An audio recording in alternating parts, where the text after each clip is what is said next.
Começando mais um áudio do nosso plano de leitura da Bíblia em 365 dias, e hoje nós vamos ler um livro inteirinho neste áudio, que será o livro de Tiago, que tem 5 capítulos, e nós leremos os 5 capítulos hoje aqui. Você está no plano de leitura da Bíblia em 365 dias, e eu sou Laura Schwember, quem está tendo a honra de te acompanhar nesta leitura.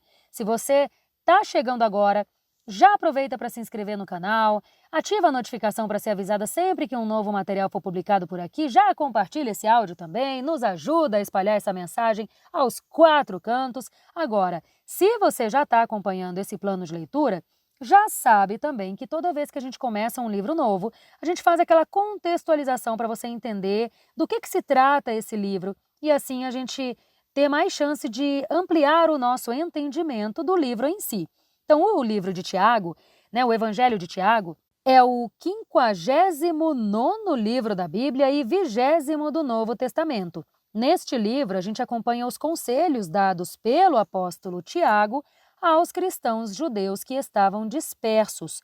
Ao longo dos 5 capítulos, entendemos que Tiago, um dos 12 apóstolos, era provavelmente o irmão de Jesus. Tiago escreve aos judeus para que continuem firmes na fé em Deus, sendo ouvintes e praticantes da palavra de Deus. Ele fala de nossa justificação diante dos homens. Por esse motivo, mostra a todos a importância da relação entre fé e as obras. As obras realizadas são exemplos da fé no Senhor, pois nós não temos capacidade de enxergar os corações como Deus. O apóstolo também aconselha os cristãos a não fazerem distinção entre os cristãos ricos e pobres, ressaltando a importância de amar o próximo. Além disso, Tiago aconselha os cristãos a terem conhecimento da palavra do Senhor e buscarem a sabedoria de Cristo e praticá-la nas falas e ações. Por fim, Tiago aconselha a todos a não se queixarem uns contra os outros, a orarem e a terem paciência, pois a vinda do Senhor se aproxima. Então, neste livro, nós podemos acompanhar os conselhos dados por Tiago aos judeus. Também o aconselhamento a ter fé no Senhor e praticar boas obras, a buscarem ouvir e cumprir os ensinamentos de Jesus e a amar o próximo. Lembrando que essa parte da contextualização eu pego lá do site bibliaonline.com.br e lembrando também que nós estamos lendo a Bíblia na versão NVI. Capítulo 1. Tiago, servo de Deus e do Senhor Jesus Cristo, às 12 tribos dispersas entre as nações. Saudações. Provas e tentações. Meus irmãos, considerem motivo de grande alegria o fato de passarem por diversas provações. Assim, vocês saberão que a prova da sua fé produz perseverança. No entanto, a perseverança deve ter ação completa, a fim de que vocês sejam perfeitos e íntegros, sem que lhes falte coisa alguma. Se algum de vocês tem falta de sabedoria, peça-a a Deus, que a todos dá generosamente sem reprovar ninguém, e lhe será concedida. Peça-a, porém, com fé, sem duvidar, pois aquele que duvida é semelhante à onda do mar, levada e agitada pelo vento. Portanto, não pense tal pessoa que receberá coisa alguma do Senhor, uma vez que tem mente dividida e é instável em tudo o que faz. O irmão de condição humilde deve orgulhar-se por causa da sua elevada posição. Já o rico deve orgulhar-se por causa da sua condição humilde, porque ele passará como a flor do campo. Pois o sol se levanta, traz o calor e seca a planta. Cai então a sua flor, e a sua beleza é destruída. Da mesma forma, o rico murchará com os seus afazeres. Bem-aventurado o homem que persevera na provação, porque, depois de aprovado, receberá a coroa da vida que o Senhor prometeu aos que o amam. Quando alguém for tentado, jamais deverá dizer: estou sendo tentado por Deus. Pois Deus não pode ser tentado pelo mal e a ninguém tenta. Cada um, porém, é tentado pelo seu próprio desejo, sendo por este arrastado e seduzido. Então, esse desejo, tendo sido concebido, dá à luz o pecado, e o pecado, uma vez consumado, gera a morte. Meus amados irmãos, não se enganem. Toda boa dádiva e todo dom perfeito vem do alto e descem do Pai das luzes, que não muda como sombras inconstantes. Por sua decisão, ele nos gerou pela palavra da verdade, a fim de sermos como os primeiros frutos de tudo o que ele criou. Praticar a palavra. Meus amados irmãos, tenham isto em mente. Sejam todos prontos para ouvir, tardios para falar e tardios para irar-se, pois a ira do homem não produz a justiça de Deus. Portanto, livrem-se de toda a impureza moral e da maldade que prevalece e aceitem humildemente a palavra implantada em vocês, a qual é poderosa para salvar a vida de vocês. Sejam praticantes da palavra, não apenas ouvintes, enganando a vocês mesmos. Aquele que ouve a palavra, mas não a põe em prática, é semelhante a um homem que se vê no espelho, mas, depois de olhar para si mesmo, sai e se esquece da sua aparência. Contudo, o homem que observa atentamente a perfeita lei da liberdade e persevera na prática dessa lei, não se esquecendo do que ouviu, mas praticando-o, será bem-aventurado naquilo que fizer. Se alguém se considera religioso, mas não refreia a língua, engana a si mesmo. A sua religião não tem valor algum. A religião que Deus, o nosso Pai, aceita como pura e imaculada é esta: cuidar dos órfãos e das viúvas nas suas aflições e não se deixar corromper pelo mundo. Capítulo 2. Proibida a acepção de pessoas. Meus irmãos, como crentes em nosso glorioso Senhor Jesus Cristo, não tratem as pessoas com parcialidade. Suponham que na sinagoga de vocês entre um homem com anel de ouro e roupas finas, e também entre um pobre com roupas velhas e sujas. Se vocês derem atenção especial ao homem que está vestido com roupas finas e disserem: aqui está um lugar apropriado para o Senhor, mas disserem ao pobre: você, fique em pé ali, ou sente-se no chão, junto ao estrado onde ponho os meus pés, não farão distinção entre vocês, julgando com más intenções? Ouçam, meus amados irmãos, acaso Deus não escolheu os que são pobres aos olhos do mundo para que sejam ricos na fé e herdem o reino que ele prometeu aos que o amam? Mas vocês desprezam o pobre. Não são os ricos que oprimem vocês? Não são eles que os arrastam para os tribunais? Não são eles que difamam o bom nome que sobre vocês foi invocado? Se vocês de fato obedecerem à lei do reino, conforme a Escritura afirma, ame ao seu próximo como a você mesmo, agem corretamente. Mas, se tratarem os outros com parcialidade, cometem pecado e serão condenados pela lei como transgressores. Pois quem obedece a toda a lei, mas tropeça em apenas um ponto, torna-se culpado de quebrá-la inteiramente. Porque aquele que disse, não adultere, também disse, não assassine.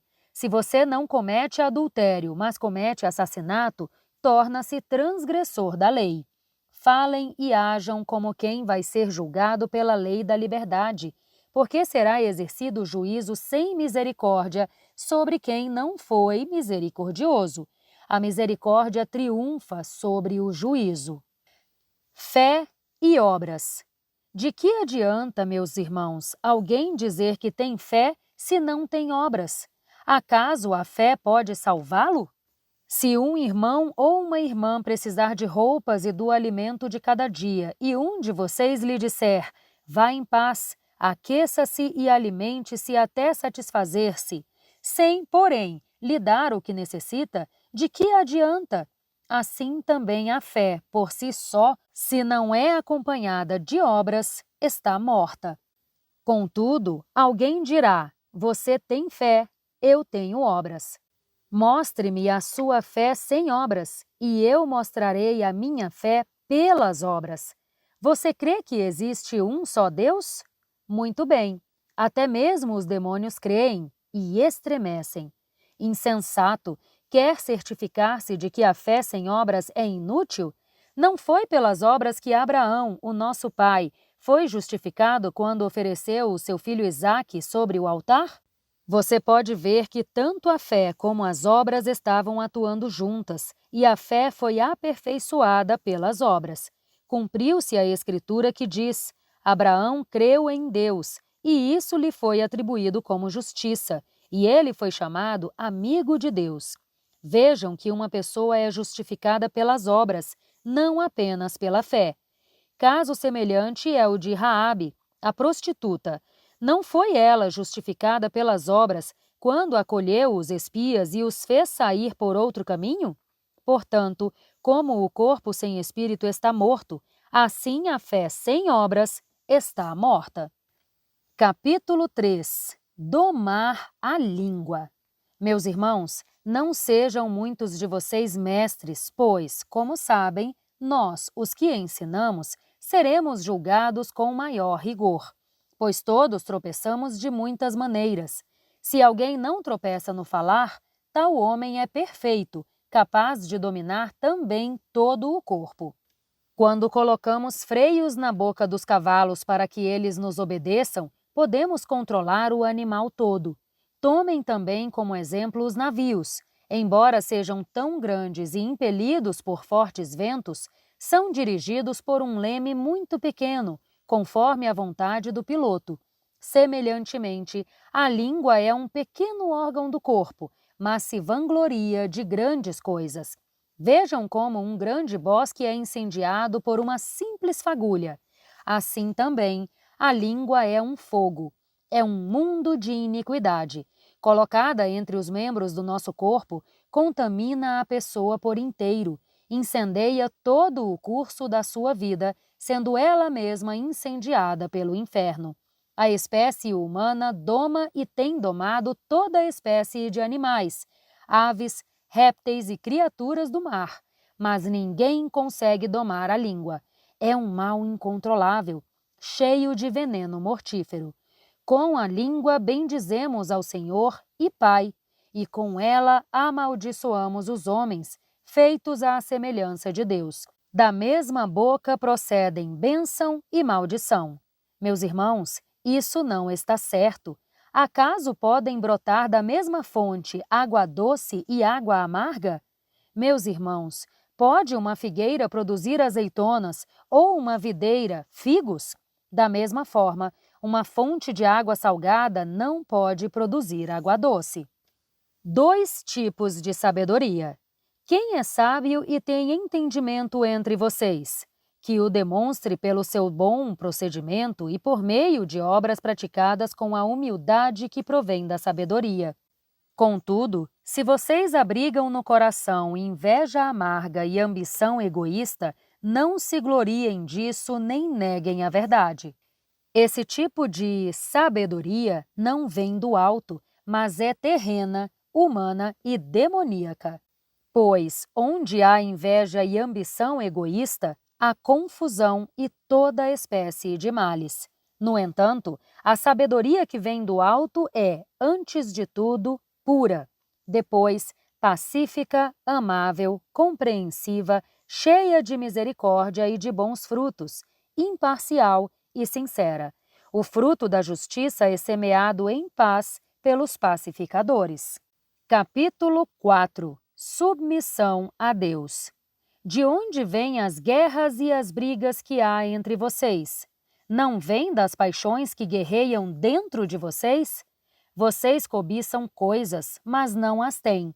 Matam e invejam, mas não conseguem obter o que desejam. Vivem lutando e fazendo guerras. Não têm, porque não pedem. Pedem, mas não recebem, porque pedem com más intenções, com o fim de gastar nos seus prazeres. Adúlteros, vocês não sabem que a amizade com o mundo é inimizade com Deus? Portanto, se alguém quiser ser amigo do mundo, faz-se inimigo de Deus. Ou vocês acham que é sem razão que a Escritura diz que o Espírito que ele fez habitar em nós tem fortes ciúmes? Ele, porém, concede-nos graça maior. Por isso diz a Escritura: Deus se opõe aos orgulhosos, mas concede graça aos humildes. Portanto, submetam-se a Deus, resistam ao diabo e ele fugirá de vocês. Aproximem-se de Deus e ele se aproximará de vocês. Pecadores, limpem as mãos, e vocês, que têm a mente dividida, purifiquem o coração. Entristeçam-se, lamentem-se e chorem. Troquem o riso de vocês por lamento e a alegria por tristeza. Humilhem-se diante do Senhor e Ele os exaltará. Irmãos, não falem mal uns dos outros. Quem fala mal do seu irmão ou julga o seu irmão, fala mal da lei e a julga. Quando você julga a lei, não a está cumprindo, mas agindo como juiz. Há apenas um legislador e juiz, aquele que pode salvar e destruir. Mas quem é você para julgar o seu próximo? A incerteza dos planos futuros. Ouçam agora vocês que dizem: hoje ou amanhã iremos para esta ou aquela cidade, passaremos um ano ali, faremos negócios e ganharemos dinheiro. Vocês nem sabem o que acontecerá amanhã. Que é a sua vida? Vocês são como a neblina que aparece por um pouco de tempo e depois se dissipa. Em vez disso, deveriam dizer: se o Senhor quiser, viveremos e faremos isto ou aquilo. No entanto, vocês se orgulham das suas pretensões. Todo orgulho como esse é maligno. Portanto, pensem nisto. Quem sabe que deve fazer o bem e não o faz, comete o pecado. Capítulo 5. Advertência aos ricos opressores. Ouçam agora, vocês ricos. Chorem e lamentem-se por causa das desgraças que virão sobre vocês. A riqueza de vocês apodreceu e as traças corroeram as suas roupas. O ouro e a prata de vocês enferrujaram, e a ferrugem deles testemunhará contra vocês e, como fogo, consumirá a sua carne. Vocês acumularam bens nesses últimos dias.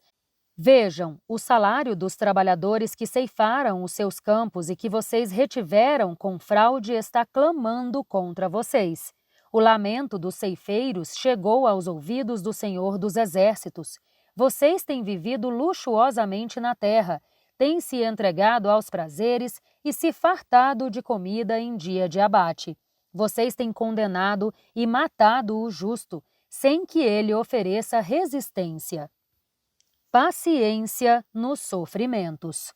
Portanto, irmãos, sejam pacientes até a vinda do Senhor. Vejam como o agricultor aguarda que a terra produza a preciosa colheita e como espera com paciência até virem as chuvas do outono e da primavera. Sejam também pacientes e fortaleçam o coração de vocês, pois a vinda do Senhor está próxima. Irmãos, não se queixem uns dos outros para que não sejam julgados. O juiz já está às portas. Irmãos, tenham como exemplo de paciência no sofrimento os profetas que falaram em nome do Senhor. Saibam que consideramos felizes aqueles que perseveraram. Vocês ouviram falar sobre a perseverança de Jó e viram o fim que o Senhor lhe proporcionou, pois o Senhor é cheio de compaixão e de misericórdia. Sobretudo, meus irmãos, não jurem pelo céu, nem pela terra, nem por coisa alguma. Que o sim de vocês seja realmente sim, e o não seja não, para que não caiam em condenação. A oração da fé. Há alguém sofrendo entre vocês? Que ele ore. Há alguém que se sente feliz? Que ele cante louvores. Há alguém doente entre vocês? Que ele mande chamar os presbíteros da igreja e que estes orem por ele, ungindo-o com óleo em nome do Senhor. A oração feita com fé curará o doente, e o Senhor o levantará. Além disso, se houver cometido pecados, ele será perdoado. Portanto, confessem os seus pecados uns aos outros e orem uns pelos outros para serem curados. A oração de um justo é poderosa e eficaz.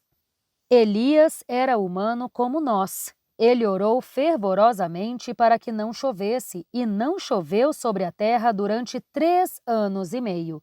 Depois, orou novamente, e os céus enviaram chuva, e a terra produziu os seus frutos. Meus irmãos, se algum de vocês se desviar da verdade e alguém o trouxer de volta, lembrem-se disto: quem traz de volta um pecador do seu caminho errado, salvará da morte a vida dessa pessoa e fará que muitíssimos pecados sejam perdoados.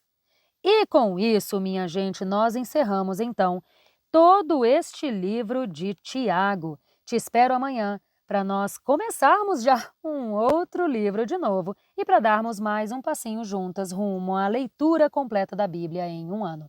Um grande beijo e até lá! Tchau, tchau!